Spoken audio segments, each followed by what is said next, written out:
من قبل وإياي. Bismillahirrahmanirrahim. Hari ini saya nak kongsikan sedikit berkenaan dengan perkataan wa iyai. Antara kesilapan yang biasa orang wakaf ni, boleh tengok dekat video saya yang ni. Ni contoh bunyi-bunyi yang salah lah. Wa iyai, wa iyai, Wa iyai. Okey, bila anda dah dengarkan bacaan tersebut, dia salah sebab apa? Sebab dia tak menjelaskan mat yang ada dekat situ sebelum dia waqaf. wa iyai. Okey, itu yang pertama. Yang kedua pula, dia dah bagi mat. Dah bagi mat dah ada dah mat. Cuma sebutan ya tu jadi panjang. Wa iyai.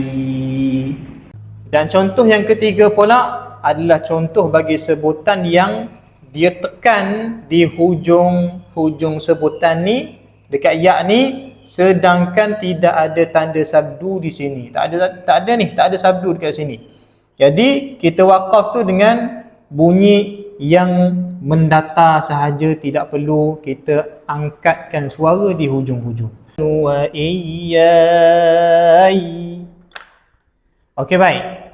Jadi ibu-ibu ayah-ayah dekat sini boleh fokuskan satu persatu sebutan yang ada dekat situ lah. Baik.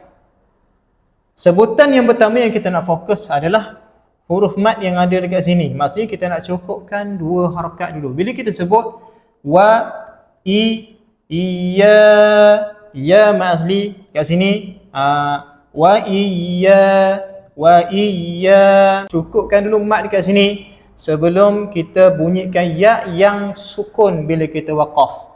Okey, wa iyai, wa iyai.